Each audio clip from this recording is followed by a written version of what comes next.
Alright, in this video we're going to derive a very commonly used equation of probability, and that is the probability of A union B union C. And we're going to use Venn diagrams to do this. So the union between the sets A, B, and C, that's just this orange section right here. Don't get confused with the green lines. Right now we're going to show why this is important in about like a second. So what's the probability of A? So that's just these green lines right here. Let's just add the probability of B, and let's draw this out. Let's see what that looks like, just out of curiosity. There's a probability of B added to that. Let's continue this process one more time. Let's add the probability of C. So now we're here. So we've added the probabilities. This is our picture in our head. And we're gonna see how there are two different colors right here. There's these green parallel lines in A and these red parallel lines in section B. See how in this section right here, there are only two different colors, green and red. And we're gonna look at another section too, just to emphasize this point.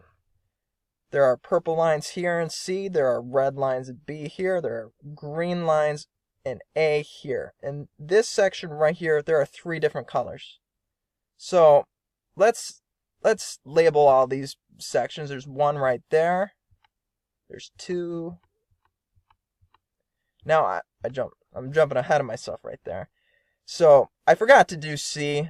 I think you get the point though. There should be a 1 right here. I just forgot to do that. We want all of these colors. We want these all to be 1s. So that way we haven't added anything new to this graph, because we're wanting to just have every orange section in here. We're wanting it to be counted once.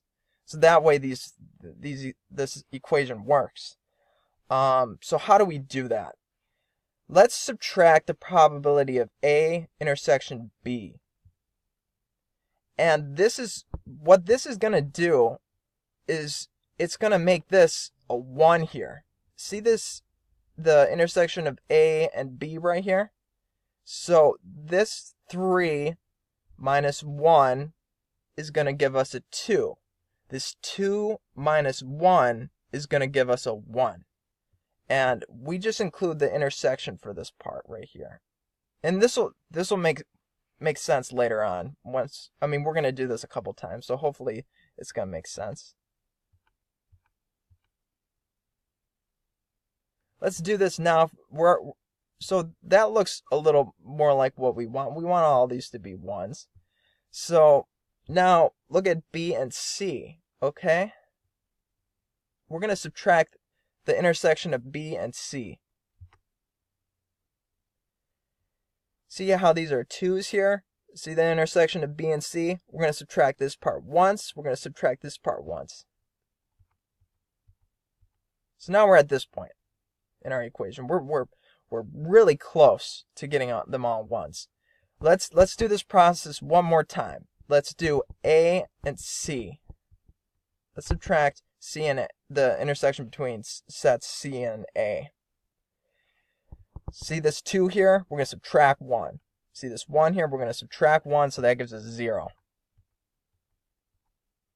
So great. Now we've got all 1s, and we're stuck with this 0 right here. How do we get that back to a 1? Well, we're just going to add the intersection between A, B, and C. And that's going to make this 0 become a 1. So now we've derived this whole equation. I hope you enjoyed this video.